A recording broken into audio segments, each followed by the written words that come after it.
even know if we're live right now. Kind of hoping we are, but I don't know. Let's see.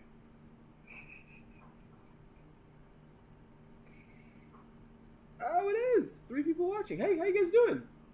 Can you guys hear me okay? Let me know in the chat. I'm going live on a couple of different places, and this is the first time I'm using OBS to stream on with my actual camera. So I don't know if this is working on YouTube. Hey, Peter. Hey, Marcus. How you doing? Sorry, just give me a second while I adjust my camera here. First time with this equipment and setup, I just doing things a little bit differently today. Hey, Louis, did I do right? I got a Mienta repo over Hey Cuatro. It's up to you, personal preference, man. I think both are excellent. I really like the Hey Cuatro as well, but that's kind of up to you. You know what I'm saying? It's weird trying to answer it from there, but really it's here and tough. Audio is great. Ah, awesome. Thank you. Sorry, this is where we're answering. Shit, this is going to be difficult. I don't know what I'm doing here. I've never been a streamer, so I don't know. You know what? Maybe I can make this easier. Hold on. Sorry, friends. Just give me another moment. We're getting this set up and ready to go. Hold on. I'm going to go higher up, and then we're going to go lower down.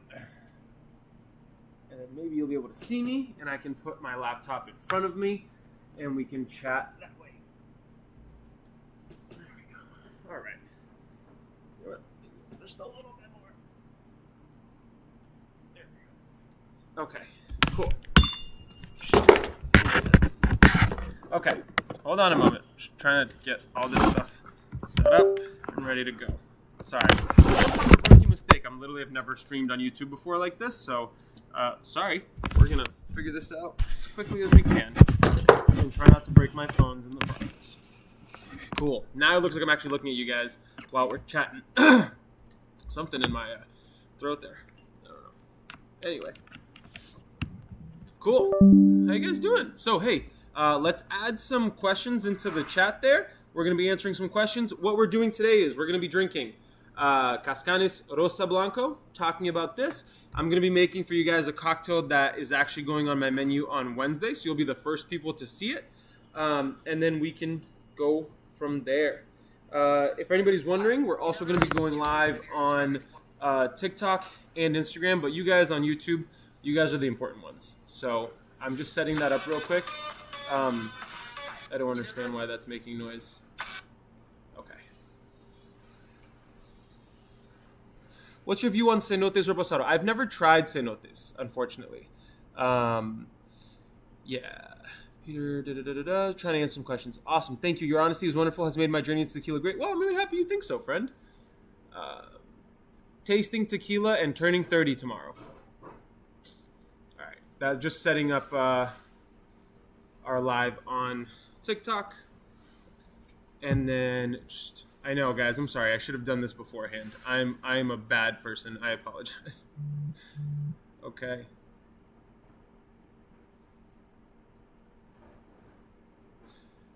Are there any good coffee tequila mixed drinks? Funny you mentioned that. I have a recipe for basically a coffee margarita, which I really, really like.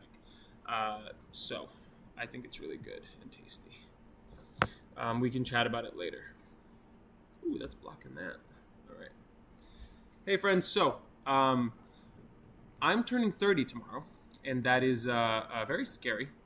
And today we're going to be tasting the Cascanes Rosa Blanco. I did post a video on it earlier today, but throw some questions in the various comment places, and then we will chat about different tequila. You guys can ask me a question. I plan on being live until about 3:30, and then I have to go because we are I have a restaurant to run, so that's what I'm going to be doing.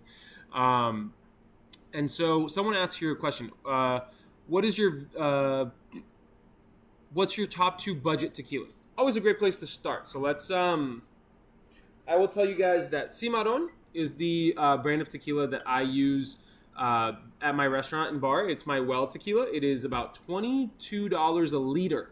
So if like you're cost conscious, like budget conscious, this is really no way, you can't go wrong with this. Like it's literally one of the best options on the planet, truthfully. And Yeah, so that's probably my favorite budget option, and so that answers that. The other one that I think is really nice, I don't have, it's up there somewhere. It's Tres Agaves for an añejo at a good budget price. It's like $30 something for an añejo. Like I don't think there's a better añejo for that price. So just something to think about. Cool. So let's talk about what we actually came here to talk about, which is the Cascanes Rosa. What's the rarest tequila you have had?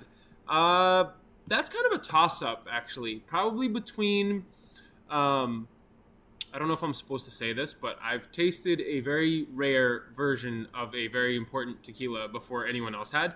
I'm going to keep that one to myself. But the Fortaleza Winter Blend 2022 is probably one of my favorite, most rare. The other one that I think is really rare, was the El Tesoro 85th Anniversary Edition. That was probably the rarest bottle I had in my collection.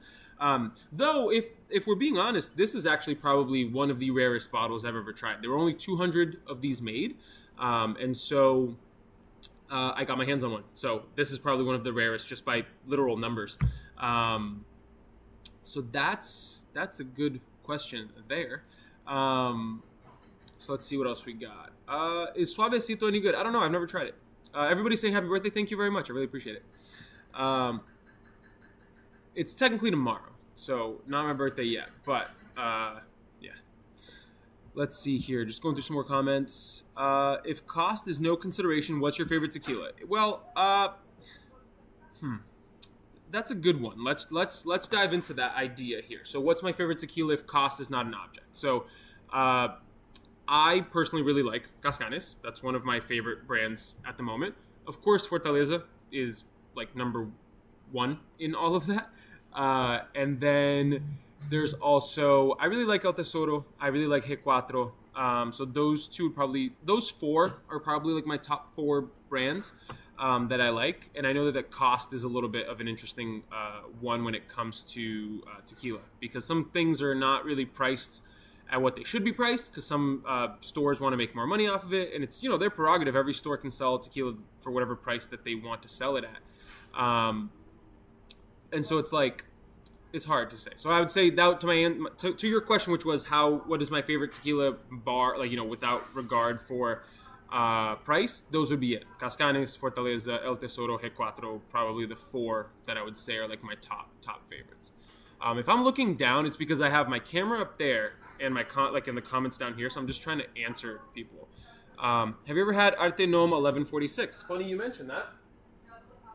I have not had the 1146, but I have a bottle of the 1123, and I have tried the Arte Nom that's made at El Pandillo as well. Both of them every Arte Nom is amazing. I think it's all incredible. Happy birthday.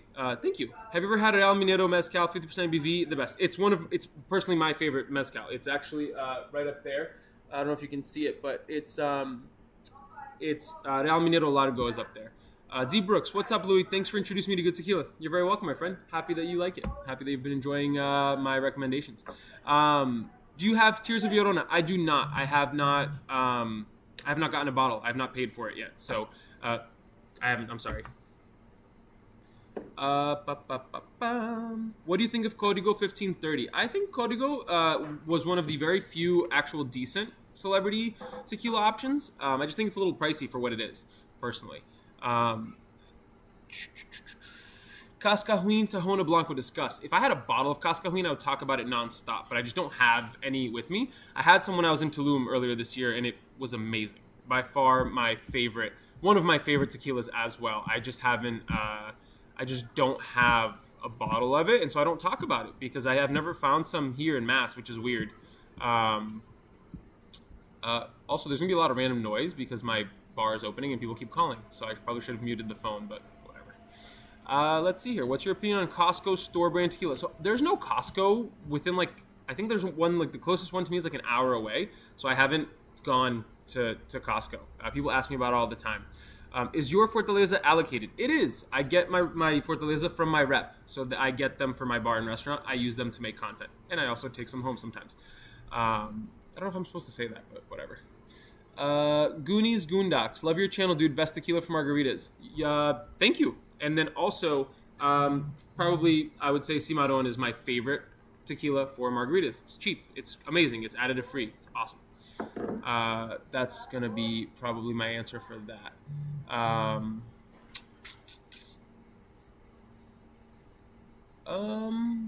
Would you choose Tres Agaves over Patron? Without a doubt. There's not a doubt in my mind that I would do that over Patron. All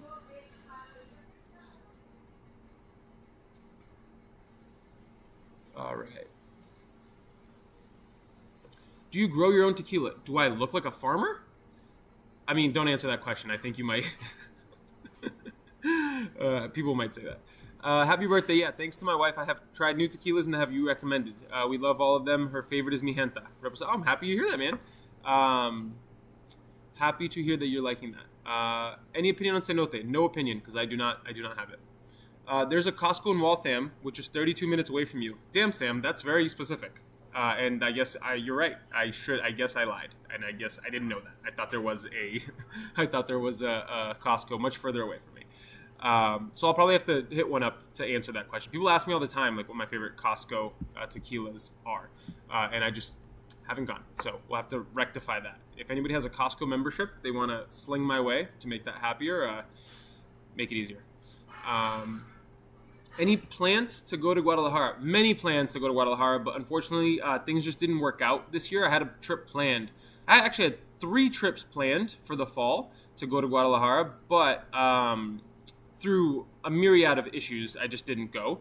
My restaurant's been getting very busy, and so I just have had to focus a lot on my actual restaurant, which is a good thing. It's just a matter of focusing there. So that means that I needed to stop traveling for work just so I could focus way more on my other work, which is my restaurant. So, yes, we want your opinion on Kirkland Tequila. You will have it as soon as someone lets me borrow their Costco membership and I drive all the way out to wherever it is that there's Costco there. Favorite tequila at the moment? Many of them, but probably the one in front of me because I got this in this morning and I really enjoyed this. So this is the whole point of this whole stream. And so we will be tasting this in just a little bit. Sorry, I'm trying to read 3 different comment sources, and it's very difficult. This is tough. I don't know how people do this. Someone asks, what is your top affordable mezcals, $50 or less? I have an entire video on YouTube about my favorite budget mezcals. I can't reach them because they're on my top shelf, and I'm not going to grab them down right now to do that. So I would say go watch that video after you get off of the live. So yeah, 3 different people have asked this question, so we'll talk about it first and then we'll taste this. Give me 1 second. All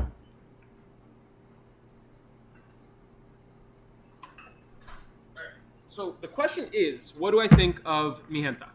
Well, Mienta I think is awesome. A couple of the different things that I love about them is that they are very environmentally focused. So all of their bottles are everything that they do is basically environmentally focused. These labels are made from reused, I believe, agave fibers or palenques, which comes from the agave plant, if I'm not mistaken. And then their boxes that they use, it's basically like origami. I don't have a box anymore. I threw them out after I got the bottles. And they use minimal amounts of glue, meaning that they're trying to make it more environmentally focused. And they are the only tequila brand that I know of that's a B corporation. If you don't know what that is, I would Google it. But essentially, from my understanding, it's a designation for brands that are socially conscious, environmentally conscious, and there's more into it. But it's a very specific thing that not every brand has, and so they are the only certified B corporation that I know of that makes tequila. Their master distiller, Ana Maria Romero Mena, is like one of the few female master distillers that I've ever heard of, and she makes great stuff. And I think that people need to champion women in industries more than they do, because in a very male-dominated industry, like most of them are, it stands out and it's important. I know I say a lot. I'm sorry. It's my process. I love Mienta. So what do I actually feel? What do I like about them? I'm sorry, like those are all. That's a great story, but what about the actual juice in the bottles, right? So, I really enjoy them. I think they're both excellently made. They are certified additive-free or confirmed additive-free, however you want to think about it, and just really tasty. I really enjoy what they do. I love their branding too. It's very sleek, and I think that for a great, not super expensive brand, like I think you can get these bottles for like 45, 50 bucks. They are excellent, and I want to use them way more. So let's go back to what we actually came here for, which is we are going to be talking about this everywhere. Dos Hombres. Dos Hombres is not a tequila, it's a mezcal, and it's garbage, in my opinion.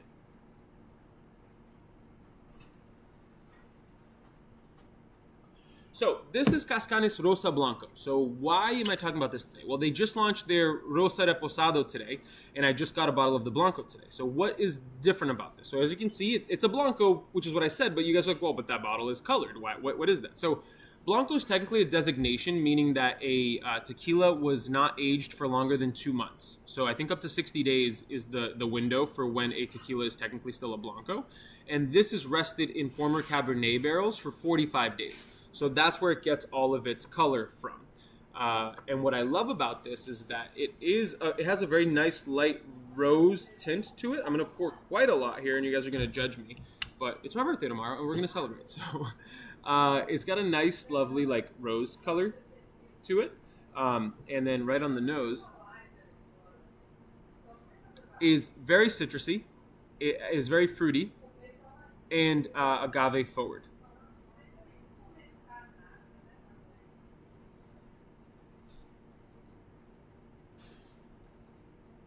That's so good. That's so lovely. Basically, what I'm getting is that wine is actually adding a lot of flavor. It's mixing with the nice, robust agave-forward flavors from the tequila, mixing with the citrusy elements, and it's providing this incredible mouthfeel, and it's really, really fun and different. So it's not gimmicky by any stretch of the imagination. I think it's actually really, really... It is elevating this in a way that I didn't even think could happen. Because I already loved what they do regularly, right? And this is 50% ABV, so it's a very strong flavor. But this it's beautiful. It's such a beautiful marriage of citrus with a little bit of wine, and it's fruity, and it's just so juicy, which is like the best way to describe it. It's a very juicy tequila. Aqui, pode fazer barulho. Isso aqui eu tô fazendo aqui pra... É uma live, mas não importa, não. Você existe aqui nesse mundo também.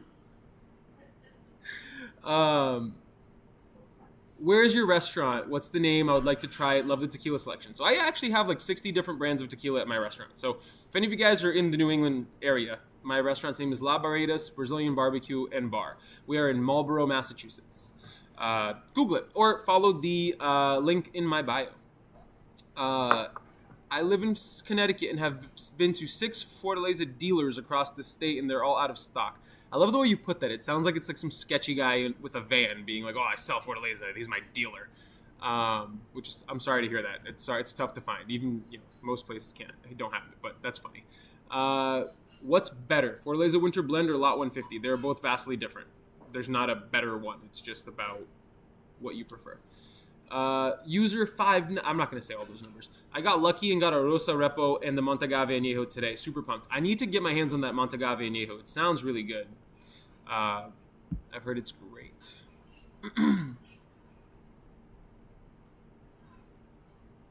Jimmy, I bought a bottle of Fortaleza Añejo from one of the online broker sites, and it's coming from Australia. That seems sketchy. I don't know why that tequila is in Australia and they're sending it back to the States. That's interesting. LOL, happy birthday. Thanks, friend. Have you had the Volans Still Strength? Yes, it came in yesterday.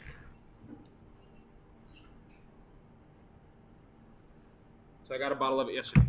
Amazing stuff. Bum, bum, bum, ba-dum, bum, bum, bum, bum, bum. Did you grab a Cascanes Rosa Repo by any chance? No, I did not. I missed out. Dude, it sold out in 3 minutes. So before we talk about these are limited releases. So this one is the Rosa Blanco, I think they made 200 bottles. The Rosa Repo, they made 300 bottles.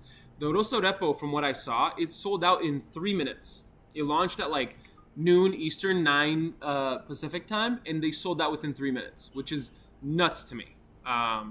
Yes, I'm so sad I missed the Cascanes release today. Dude, it's insane. I saw Lucas Assis's post about it, and I was like, oh, that's so cool. I didn't realize it was going on sale today. And then I commented on his video some like 10 minutes past, because he posted the video like a half hour before it launched or whatever. And then I went back on his video, and he wrote that it sold out in 3 minutes, which is nuts. And yeah, it's crazy. The amount of people who really wanted it was nuts. And I think that just means that they're probably going to try and do something like this again, maybe. I don't have any inside information. I just think that this is really, really cool. And I think that they're trying to push the bounds of what a tequila is and like how to age it differently. I know that other people have done wine aged tequilas in the past, but I think it's really, really cool that they are trying to do that. That's a real bar or a setup? So this is my actual bar. Like I run a restaurant and a bar. This place has been, we've owned it for about a little bit over 4 years. We're in our 5th year now. And I love that you asked that, because I think that a lot of people think it's a studio. I don't have the money to build a studio like this. So like that would be insane. Like this needs to be a business for this to even exist. So yeah, this is a real bar and restaurant. I'd flip the camera, but I have 3 cameras going right now, and I just wouldn't be able to show 2/3 of you guys. So no, it is not a set. It is an actual restaurant. Where should I start if I want to start learning cocktail making? Okay, that's a great question. Let's grab one of my favorite resources.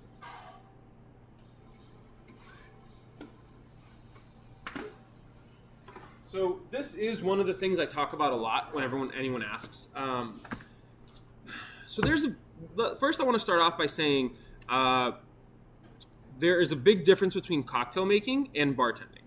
You can make cocktails at home, and you don't have to worry about the bartending part.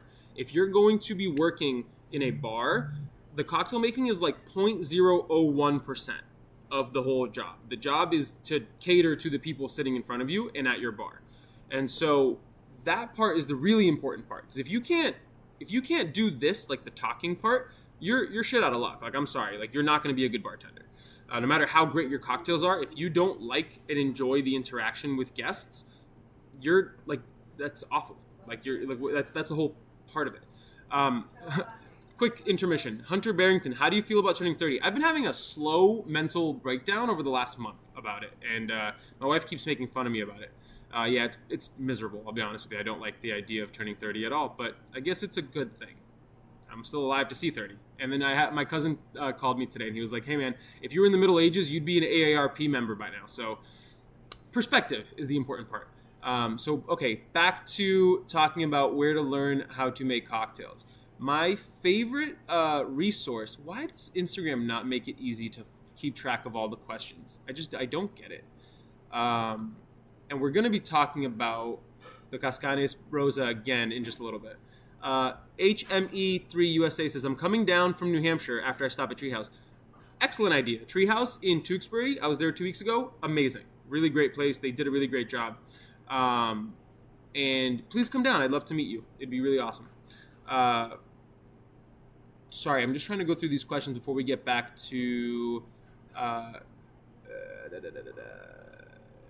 Don't worry, it's all downhill from here. Oh, thanks. That makes me feel a lot better. Oh, yeah. I like to just learn at home, not setting up business or anything. So if that's the case, I actually would say this is probably the best place to start with just learning how to make cocktails and all the theory. So this was the book that I really went into the most. It's the one that's given me the most information about bartending, and it's amazing. So like it tells you... So for those of you who don't know, Death & Company is a bar in the Lower East Side of Manhattan.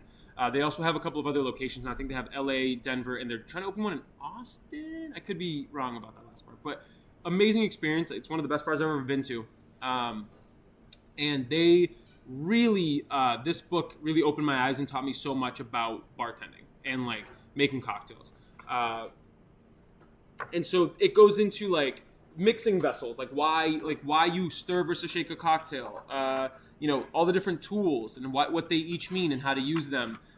The theory about how to build your own cocktails, stories from the bar, and then they have tons of different, shaking versus stirring technique. It's so thorough in the explanation of things. And so then you also have a ton of incredible recipes as well, which are all like a lot of them considered modern classics by our standards. And some of them are just like transformational. The Oaxacan Old Fashioned, created by the people from this book.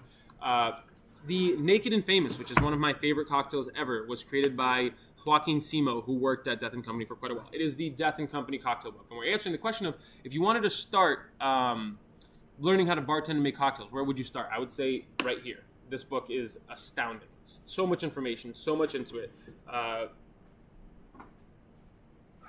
They also published 2 other cocktail books. We're going to start by talking about the Cocktail Codex. This is one of the one that most people will be referencing when they talk about like how to make cocktails, because the theory in the Cocktail Codex is that there's really only 6 root cocktails. Every other cocktail was created as an offshoot from those original 6. So this is great for learning theory and how to like build a cocktail and where they come from.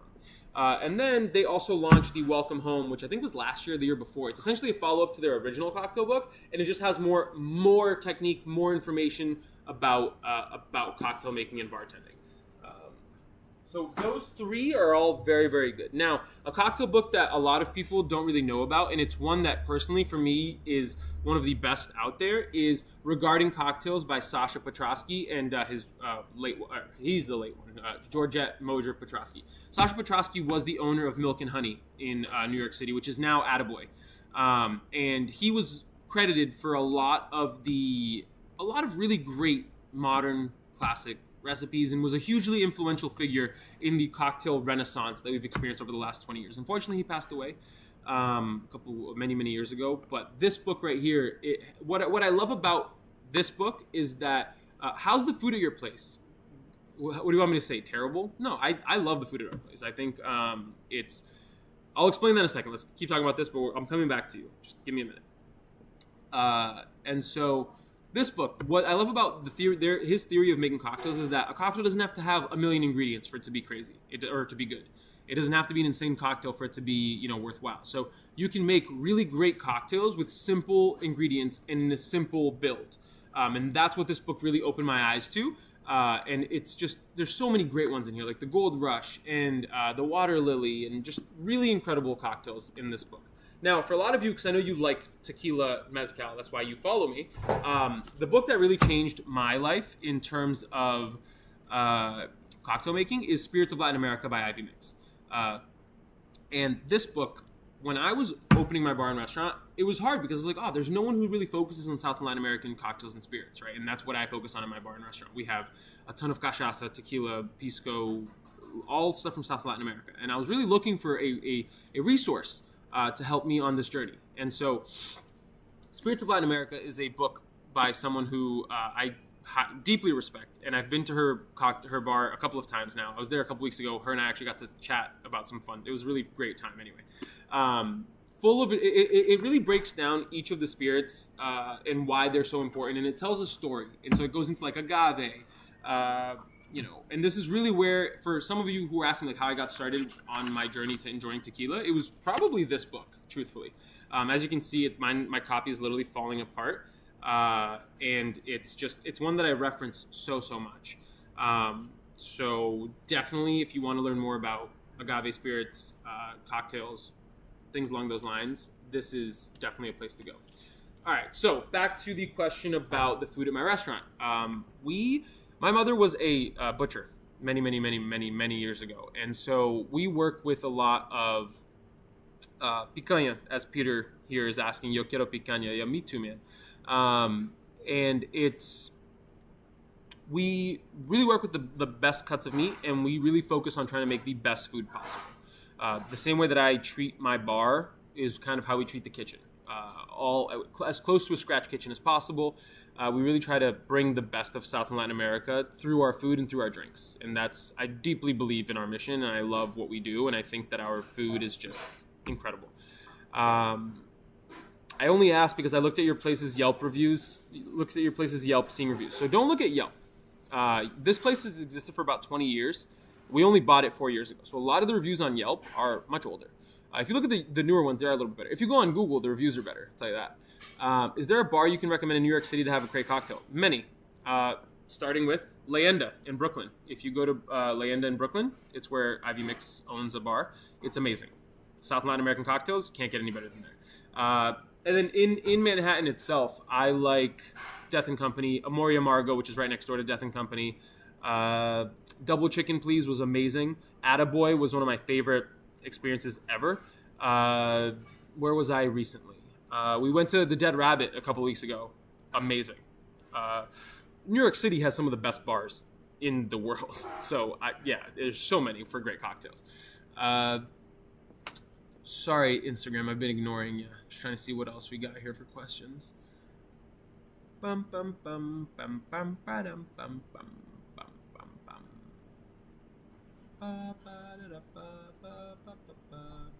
If you could only make 3 tequila cocktails, which would they be? That's a great question. I like one called the I have one on my menu called the Flores Guava, so that would be number 1. We sell a ton of it. I'm gonna have to get back to you on that one. I'm gonna think about it. Let's see. What else do we have for questions before we? I'm actually probably gonna dive into making a cocktail in a little bit, and then we can just get some more questions going. Worth the money. I am an at-home bartender. Oh, is that for the book? I'm happy that you think that. It's really great. What is the book again? I'll show you the book again. Hold on. This is the Death and Company cocktail book. Definitely worth it as a resource. It's an incredible resource book.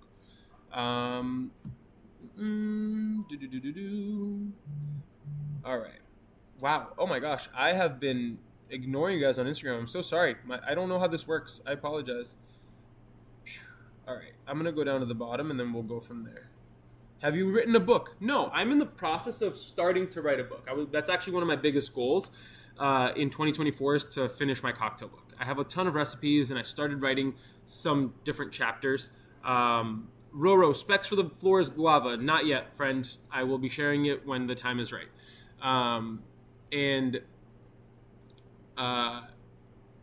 My goal is in 2024 to publish a cocktail book. Just joined. What's your restaurant's name and where's it located? My restaurant's name is La Baredas Brazilian Barbecue and Bar, and we are located in Marlborough, Massachusetts. Thanks for asking, so I can keep plugging it. All right. So we're gonna make a cocktail. It's actually an original cocktail of mine. Well, you know what? You were asking for the Flores Guava. Let's make the Flores Guava. It's one of my favorites. So give me a second while I prep some stuff.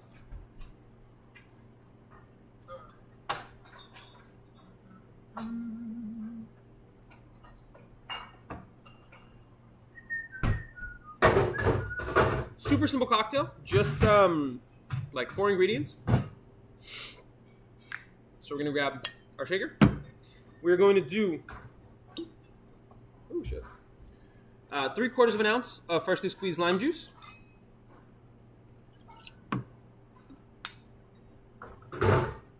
We're gonna do 3/4 of an ounce of guava syrup that we make in house. It's just basically 100% guava puree mixed with sugar, so in a 2-to-1 mixture. So 100% guava puree, two parts that, 1 part sugar. I blend it and let it incorporate. We're gonna do a 1/2 ounce of simple syrup because it needs just a touch more of sweetness.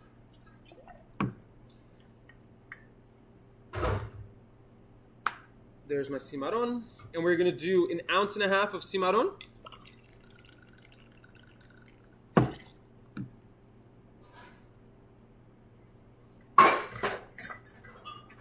And then the real kicker of this cocktail is the Aperol. This is going to provide a lot of the color, and it's going to provide a more complex flavor. Interesting. So 1.5 ounces or so of syrup? No, because the guava syrup is 2-to-1 with sugar. It's not really that syrupy. It's more to make sure the guava doesn't go bad within a day, and also it's not as strong on the syrupy side. I only do a 1/2 ounce of simple because it needs it. And then we're going to do 3/4 of an ounce of Aperol. So I don't mix 2-to-1 with simple syrup. I mix it 2-to-1 with straight sugar. And for those of you who didn't catch, 3/4 of an ounce of Aperol. We're going to add ice and shake it.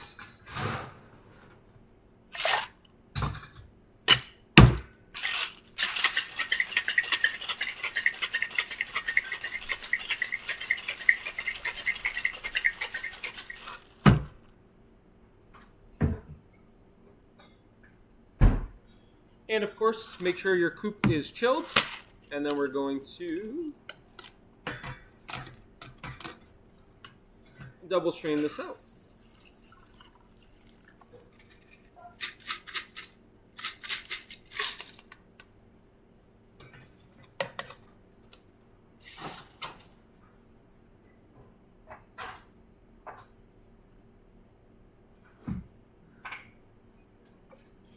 And then last but not least, I garnish with a dehydrated lime wheel. That's the word. And there you have the Flores Guava.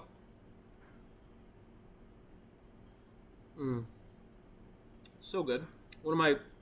We launched it in January of this year, and it quickly became one of our best-selling cocktails. And so, yeah, that is without a doubt one of my favorite tequila cocktails ever. And it's mine. I created it, so enjoy it. Cool. So let's see. Did I miss any questions while we were making cocktails? Don't be a poop, freeze your coop. Hell yeah, as a thirsty whale would say. He's a smart man. What kind of liquor is Cimarron? It's a tequila, friend. It's a tequila. Have you done a tequila sour? I have, many times. Kind of boring. Guava is underrated, so having that as an ingredient in those South American regions is nice. It is. Guava is such an underrated ingredient, and we don't use that much here because it's not as fresh. If I could have fresh guava, I would. Do you prefer Fortaleza or Cascanes number 7? Depends on what mood I'm in. Kind of both are very good. I just found Fortaleza tequila in New York. Hey man, that's awesome. Enjoy. I'll be on the hunt for Fortaleza this weekend. Wish me luck finding it. You're wishing you luck very much, friend. How do you dehydrate the limes? I have a dehydrator, but if you don't have a dehydrator, you can just set your oven to the lowest temperature. Lowest temperature. The lowest temperature it can bake at, and just cut thin cut thin lime wheels and just put it in. Some ovens go to like 115, 120, or like even 140 degrees.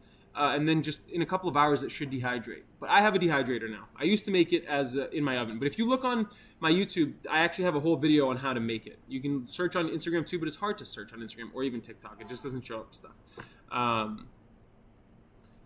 Fortaleza is great, but man, there's lots of great ones out there. Like Welcome. I know it's not the only one. I talk about a lot of other great tequilas. I'm only answering when people ask.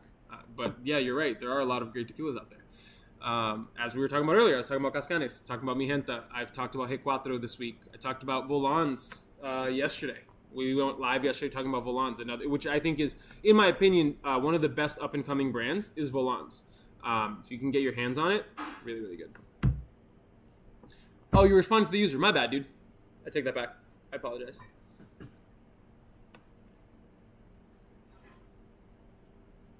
Lalo fan. Very much so. I have a bottle somewhere here. Cool, man. So, any other fun questions while I contemplate turning 30 tomorrow?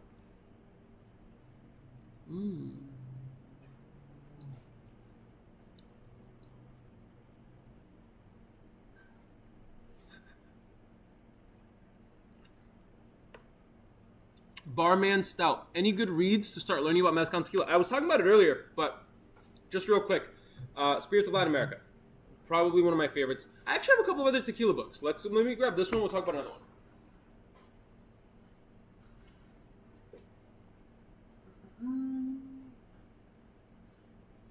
All right. So I currently have 3 tequila and agave focused books that I want to recommend. So the first one is by Kobe Desmet.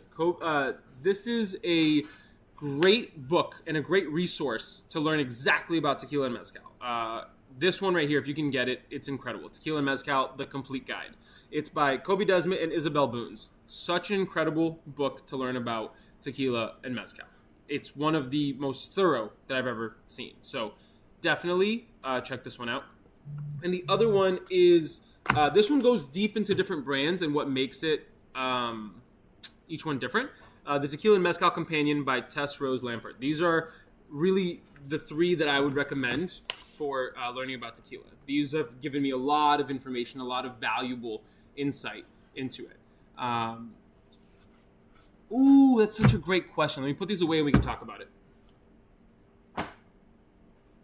So, Rick Strokes, that's funny, asks, anything specific you want to accomplish in your 30s? So I'm of the belief that I hate the idea of like a 5-year plan. I think that 5 years, so much can change. And so I wouldn't even know like a 10-year kind of plan. I really think about it in terms of like 8 18 to 24 months. So like anywhere like a year and a half to 2 years. So some of my goals, I would love to finish and publish a cocktail book, which has been on my goal for quite a while. Can you repeat the ingredients of the cocktail?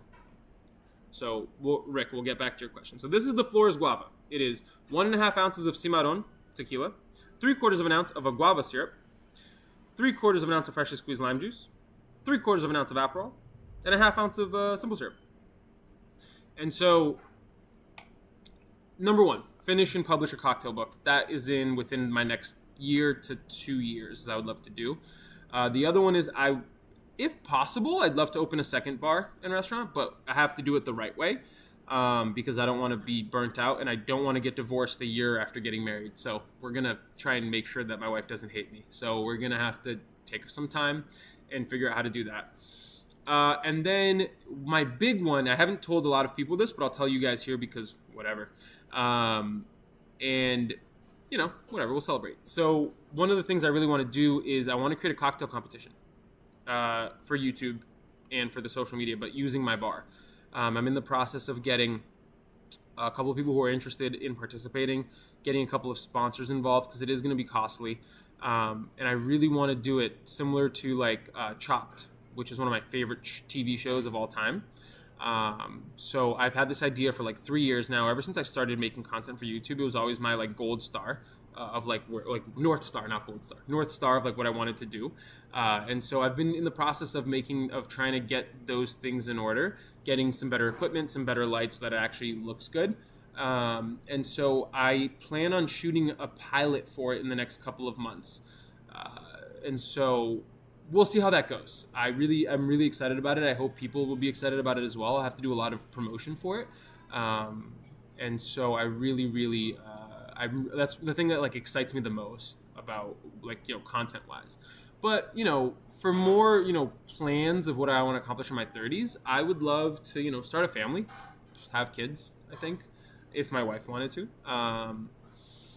Travel more, get to see more and learn more about where spirits actually come from. Go to visit more distilleries, visit more, farms and places like that. Surprisingly enough, I still haven't been to Guadalajara or anywhere, or to Tequila or anything like that. So, travel there. I would love to travel to Peru. Someone was asking about Pisco. I would love to go to Peru, but I know that they're kind of in political turmoil at the moment, so that's a little tough. I'm gonna make your drink tonight. Let me know what you think. I really love it. And I'm trying to think if there's anything else that I'd want to accomplish in my 30s.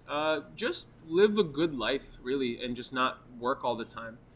But I'm a bit of a workaholic in and of itself. Where are you based at? I'm based out of Marlborough, Massachusetts. It's about 35-40 minutes outside of Boston. Guys, we're going to be live for another 15 minutes. I will just put a cap on it because I have bartenders coming in to set up the bar. So let's go back to talking about some tequila, which is always fun. Somebody was asking about Volans still strength, and I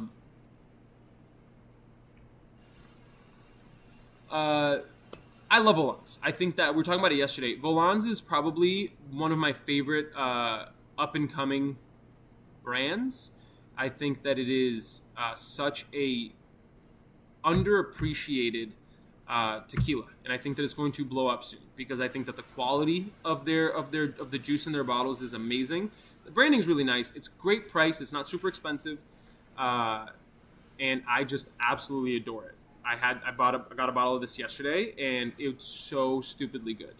And the thing is, so for anybody who knows, it's made at the same place that Hit Cuatro is made at. And people are like, oh, but I can never find Hit Cuatro. It's like Fortaleza. It's a myth. I know it's harder to find Hit Cuatro because of the demand on it. Volans is from the same distillery. It's made by the same people. It's made differently, obviously. But it is really, really amazing in quality. And I think that it's a brand that is going to start popping up more and more places. Hopefully. It's really, really good. Their still strength is outstanding. Probably one of the top 3 best things that I've tasted in the last year. This is so good. So good.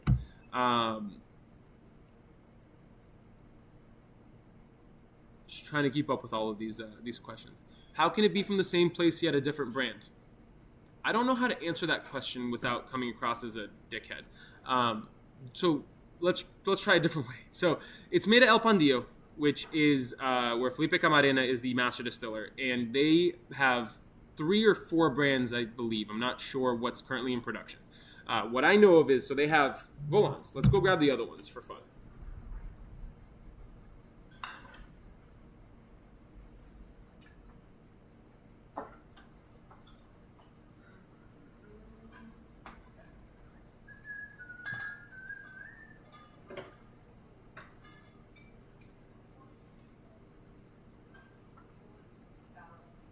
So these 3 brands are the 3 that I have that are made at the same place. So one of the big things that makes them different is that they have 3 different sources of water. So they have like recaptured water, they have spring water, if I'm not mistaken, and well water. So that the different types of water will impact the final flavor. The different processes and the different profiles, just because it's made at the same place doesn't mean it's made in the exact same way. Oh wow, Christina's actually in my comments right now. I didn't realize that. She was saying we use different sources of water. There we go. That's what we're talking about. But yeah, so she's one of the owners of Volans. And it's just different water sources and different processes. It's just because it's made at the same place doesn't mean that it's the same thing. It's like saying, oh, how can 2 different types of bread made at the same bakery taste different?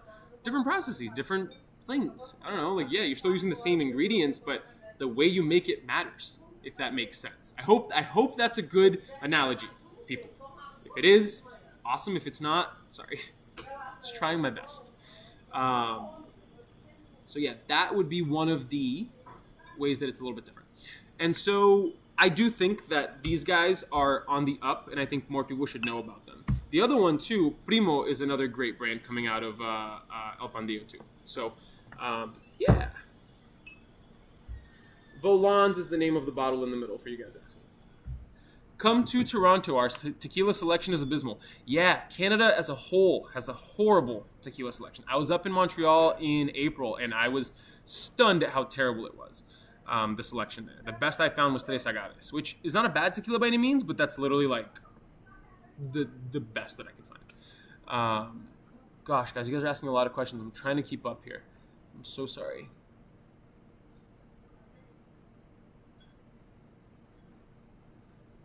Bruno Mota. I'm going to speak Portuguese for a minute. I apologize. I want to make sure that I'm answering him because it's a very important question. Sabemos que é complicado a importação de bebidas alcoólicas para o Brasil, mas seria excelente se alguma dessas marcas viesse para cá. Só tem porcaria por aqui. Basically, what he's asking is he's saying that in Brazil, the options of tequila are terrible. And it's true. When I was there in February, the options are terrible. It's awful. And it's just like getting into different markets. And I actually took a course in college called like doing business in Brazil. And Brazil is very difficult to import and export things like into and out of. They have a lot of taxes on stuff, so a lot of brands avoid just doing business in Brazil because it's so costly. And I think that might be one of the reasons why a lot of brands don't import and export stuff into Brazil, which is unfortunate because that would be great. I feel like my Brazilian brothers down in my homeland need better tequila, which is the truth. It's garbage down there. But yeah, I think we should maybe end this live in a little bit. I'm still going to be live for another like 15 minutes, but let's go back to talking about what we were talking about at the beginning, which is why we started this live, which is Cascanes Rosa Blanco. So this is not the Rosa Reposado, even though it kind of looks like it. This is the Blanco. So this was rested or aged for 45 days in former Cabernet barrels, which is where it got its color. Now, why are they allowed to call it a Blanco? Well, because the designation for a Blanco, if I'm not mistaken, is that it can be rested for about 2 months and still be called a Blanco. It's a designation. It's not just about, yes, for those of you who speak Spanish, Blanco means like white or clear, white, really. But it refers to the designation, not the color of the bottle here. So this is still technically a Blanco, but it was rested in wine barrels. So how is it different? So it's very robust in agave flavor. It's got great spice notes. But what I love about it is that there's this very inherent, even on the nose, a very like wine-centric aroma to it. So I love that. I can like smell the tannins already.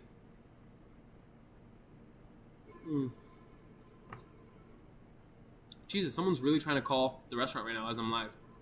Hope it's not one of you fuckers. So what does it taste like? It's very robust. Great agave flavor, but the citrus elements really mix with some of that wine elements and creates a really amazing juicy flavor profile. It's really enjoyable, really tasty. Like you can see the color, it's very like rose, very kind of pinkish, and it's really awesome. They only made 200 bottles of this, so I'm sorry if that. I'm not trying to like promote something that's hard to get. It's just that I got a bottle today, and I think it's great, and I want to talk about cool tequila. So sorry.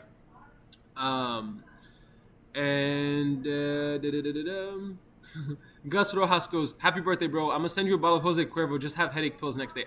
If you send it to me, I will make a video smashing it with a baseball bat. I apologize. It's terrible." Just going through some more questions. Does it cut into the agave flavor? Not with them. I have had other Rosa aged tequilas, and sometimes it does cut into the agave flavor, but they have such a strong, robust agave flavor that it doesn't cut into it, actually. It actually just accentuates it, which is really awesome. I think they did an excellent job with this. What I would love to do is get my hands on the Repo that they literally sold out within 3 minutes today, which is insane to me. They launched it today at like 12 Eastern, 9 o'clock Pacific, and it sold out in 3 minutes. Like, that's nuts. And so I'd love to compare the two as a side-by-side. But I only have the Blanco, unfortunately. Louis, has someone ordered 818 at your bar, and if so, do you laugh? They've done it as a joke, and I've served it to them because I liked them, and I wanted them to see how terrible it was. But to answer your question more broadly, the bottles that I use as like props for jokes, like they're real. I bought them so that I could actually talk about them honestly. But I don't have them on my back bar. Nothing on my back bar was like sold to me by a rep because it was cheap or it was on sale. Like everything that I carry at my bar, I truly believe in. And so nothing that is back here is something that I don't believe in. And I've tasted everything. Like everything that we make is of the highest quality. So I really believe it. So I have a little weird crate of shitty, terrible bottles in the bottom down there that I don't sell. So, yeah. Guys, I think my eyesight is terrible. I think this whole turning 30 thing is difficult. Took your recommendations on Journeyman Bourbon Whiskey. Chef's Kiss. Hey, man, I'm really happy you did. Journeyman is one of my favorite whiskey brands, and they're a small, family-owned distillery. I think that's important to support because I think it's much better than some of the bigger brands out there, which I love. So someone in my comments here on YouTube says, my Fortaleza is running low. These tequilas feel like the Blands of tequila. I hate that sentence, and I'm not trying to single you out here. I'm not even going to name your name because I'm not trying to be an asshole. But I hate that sentence because from my understanding, Blanton's, it's a whiskey. It's made with grain. You can grow grain year-round. You can make grain all the time. From my understanding, maybe I'm wrong. I'm not trying to be, and if I'm wrong, please someone correct me. From my understanding, Blanton's is hard to find because they are limiting production. Not because it's, they are artificially inflating the demand because they're limiting production. If you've ever taken an economics course, those two things exist on an axis. The higher, the less supply of something, the higher the demand. That's just literally basic economics. So when it comes to brands like G4 and Fortaleza, they are not artificially inflating the demand by limiting supply. In Fortaleza's case, they are literally trying to make as much tequila as humanly possible, but they can only operate 6 days a week. They're already operating 24 hours a day. They run 3 shifts, morning, afternoon, and graveyard shift. They are running around the clock 24 hours to make as much tequila as possible, but they cannot keep up with the demand. They only have Sundays off, and I hope that's okay with you guys, that their employees can take Sundays off. Both G4 and Fortaleza are difficult because they are really trying to keep up with their demand, but they just can't. The amount of demand for tequila right now is insane. So if anybody's wondering, tequila is on pace to beat vodka and bourbon in the United States. Do you know how insane that sentence is to say out loud? That in America, tequila sales are going to outpace vodka and bourbon this year? Just like really sit down and like think about that for a moment. Like, vodka worldwide is the most consumed and sold spirit, which makes me very angry because I think it's disgusting. But tequila's on pace to beat vodka and bourbon in America this year. Like, that's nuts.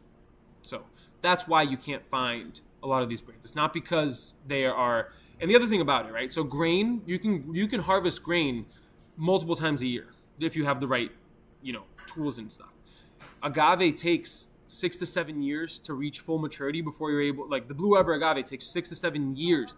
That's the life of a small child. You see those little kids Halloween trick or treating this week that knocked on your door who were like in a cute little Buzz Lightyear costume and they were trying to grab candy from you. Think of that child. That's how long it takes for an agave plant to get to full maturity before they can harvest it. So it's not as easy as making whiskey. It's not as easy as making rum. It takes a long time. If anybody has kids, think about how long it took your kid to turn 6 or 7. That's how long it would take for one agave plant to be planted and then turn into tequila. Not to mention all of the other steps that go into it. So that's another one that is really difficult. Luca Tambará. Boa noite de Berlim. Boa noite, meu amigo. That's awesome that you're in Berlin, man. So, yeah, that's why I hate when people say that Hit Cuatro and Fortaleza are like the Blantons of tequila. It's not the same thing. They just don't. There's no way to compare them. Tequila Lifestyle goes, but agave doesn't smart off like kids do. Yeah, that's the truth, I guess. Do you batch cocktails? I try not to be honest with you. How many bottles can a plant produce? From my understanding, a regular Blue Weber agave, I think one plant can do like 9 liters.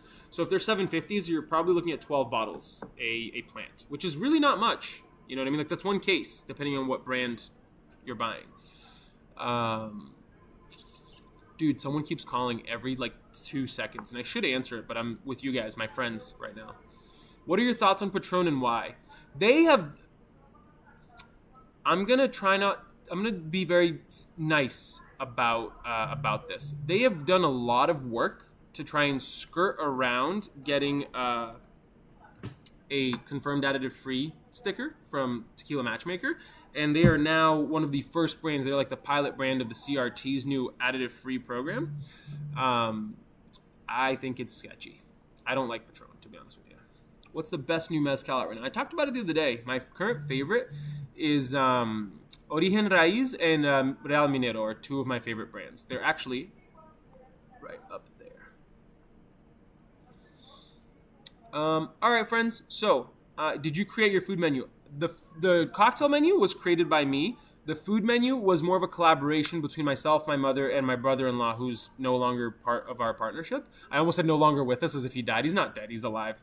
But a lot of the new ideas do come from myself, my mother, and sometimes we just kind of make things. But yeah.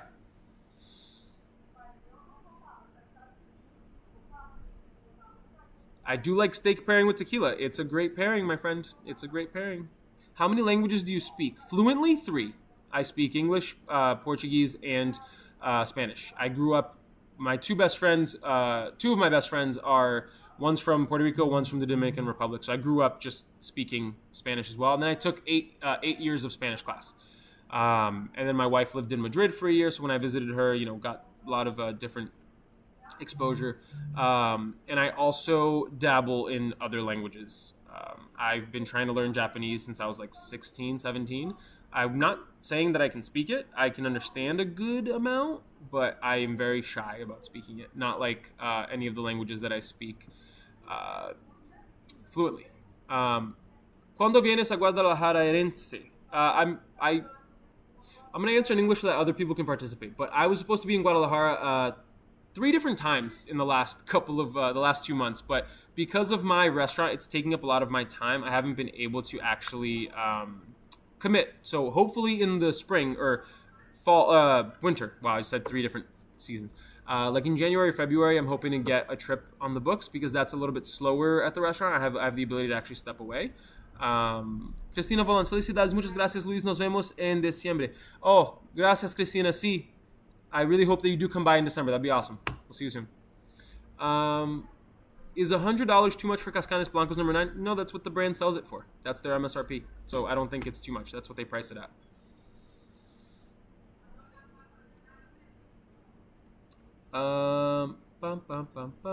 Robert, dude, you should get that. It might be urgent. It's not that important. We open at 5. If it's important, they can call again at 5. And that way my host can answer it. I don't want to answer it. All right, friends. Name of your place in Massachusetts. It is La Bareda's Brazilian Barbecue and Bar. So anyway, I actually think that might be my cue. Do you guys want me to stick around for a little bit longer? I might, but I can maybe swing another like 10 minutes until about 3:40, because if I gotta get my stuff ready for the bar. So I'll stick around for another 10 minutes. If you guys see that there's a lot of people active, so we will stick around for another maybe 10-15, because I do have to clean all this stuff up. Yeah, exactly, 53 Pichon. If you go on my Instagram link bio, you can take a look at it. It's right there. Lo que me gusta del mezcal, la mayoría todavía es orgánico, artesanal, y es favorito silvestre quiche. So this person, Try Gaming, is saying that a lot of mezcal is very artisanal, which is true. There's a lot of really incredible ones, and they're all very artisanally made because their at least it's my opinion, it's that their flavor is so out there a little bit, and it's difficult to make. So the people who do make a really great mezcal usually make an incredible mezcal. So yeah, I agree. 3 different people asked about Cazadores. I don't really like Cazadores. If I'm not mistaken, it's made by one of the big brands. Michael Duffy, are you always at the bar? I'm going to try and make it out there in a few weeks. I'm actually not always at the bar. I have a team of bartenders, and I need to run my bar and restaurant, so I don't bartend unless someone calls out. What tequila would you recommend for a wedding? At my wedding, I was drinking the winter blend from Fortaleza. But any of the ones that I recommend, they're all very good. I would say splurge on a good bottle, like a G4, Cascanes. Oh, shit. I just spilled a ton of the Cascanes Rosa. That's unfortunate. Damn it. Oh, well. Someone asked a question. I'm just trying to get back to it. What do you think about tequila influencers on Instagram and tequila educators accepting sponsorship from the new no additive tequilas in the market? That's a great question, because I think I would fall into that category. So to that point, I think that anybody who thinks that people who make content can sustain this without getting any sort of money by doing this is deluding themselves. The amount of work that goes into making content is a lot. It's a lot.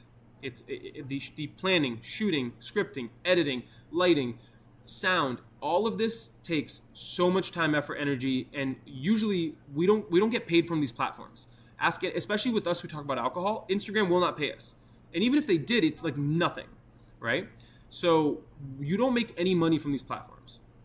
I think that if you trust someone who's an influencer, if we're going to use that term, they should only hopefully be taking on sponsorships from brands that they believe in.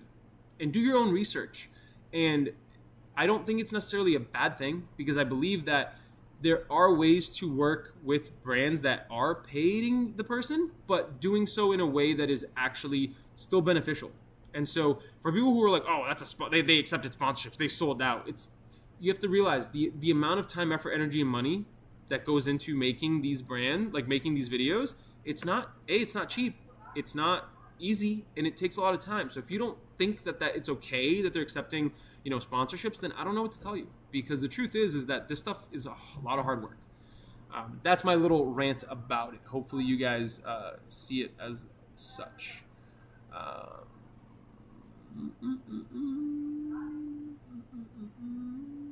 Shareable asks, what is a unknown tequila or mezcal cocktail that is worth trying? The one that I made a little bit ago, this is an original cocktail of mine called the Flores Guava. I did it earlier in this live. Unfortunately, I can't go over the specs right now. But ask people in the comments. Some people probably got it.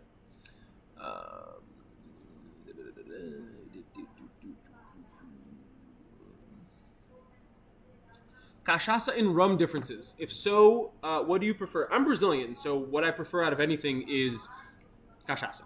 And I'm just going to clean up the mess that I made, and then we can talk about it. Hold on.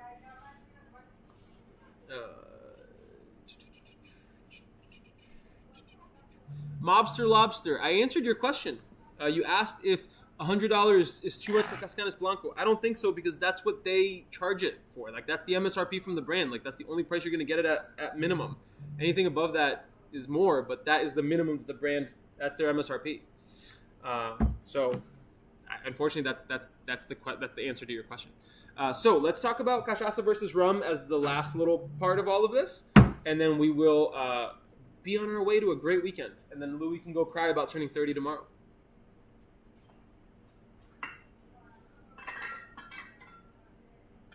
So I'm going to just put Smith & Cross here as a reference. So what is the difference between Cachaça and rum? So a lot of rum, not all rum, is made from molasses. And that is a byproduct of sugar production. And that's where a lot of the traditional rum comes from. But, of course, there's rum agricole and other types of rum that uses freshly pressed sugarcane juice. But for the sake of making this easy to understand, let's talk about what cachaça is. So cachaça, its DO, or DOC, depending on which way you want to look at it, was created, I believe, in the 90s or the 80s.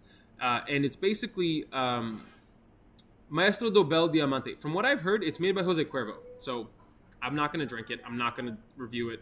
I might review it, but I probably won't, because I'm not going to pay money for that. Maybe I might. But just to show you how bad it is. So cachaça is made only from freshly pressed sugarcane juice, and it has to be made on Brazilian soil. And cachaça, the difference between cachaça and other rums, and actually other spirits in general, is that it is the only spirit on the planet that can be aged in 28 different kinds of wood that is indigenous to Brazil. So, for reference,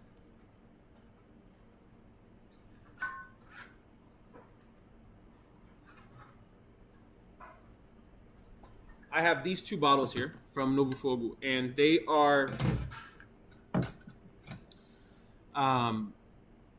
this one is aged in zebra wood. So as you can see, it's a deep reddish color. That's a natural color. Like that's what as it comes off the barrel, that's what it looks like.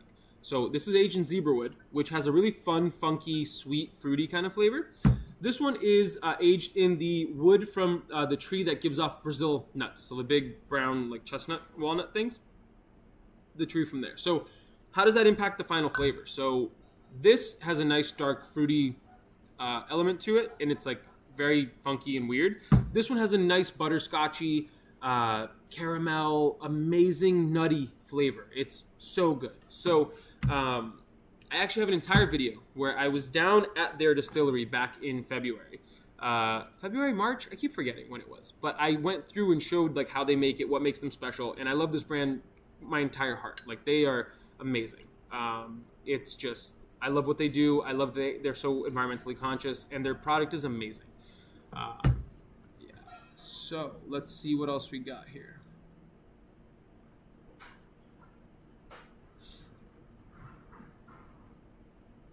You understandably talk about 1942 not being as great as its price and reputation would suggest. What would Don Julio need to do to make it better, and why don't they make those changes? Great question. Don Julio was a brand that was for a very long time very, very important to tequila production.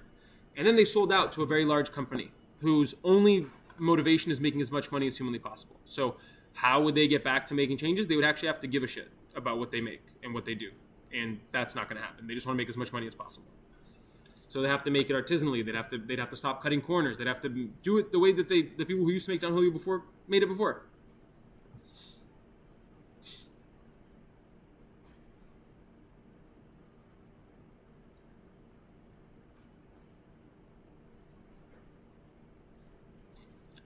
Bum, bum, bum, bum. All right, well, friends, I have to go soon. I'm just looking for one last question to answer. How would you rate Novo Fogo against Leblon and Cachaça 51? First of all, Cachaça 51 is like the worst thing on the planet. It's terrible.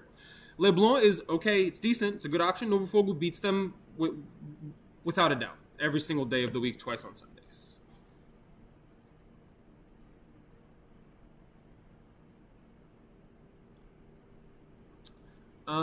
All right. How would you drink those cachaças in front of you? With my mouth, actually, weirdly enough. No, sorry, that's a mean answer. I would probably sip them neat. This one over a large cube, possibly, but neat is great too. I would make a cocktail with the Graciosa if I knew I was going to get more of them, but I can't. This one is a little bit funky. It reacts weird with water, so I would actually just sip this one neat. All right, friends. I do think that this is my cue to go. And I hope you guys all have a great weekend. I will not be live again until next week. I have a lot of really awesome videos coming soon. I spent 2 weeks filming a video. The last 2 weeks filming one video, and I really can't wait for you guys to see it. I think it's gonna be really, really great. Anyway, cheers. Have a good weekend. Talk to you guys soon. Stop here first.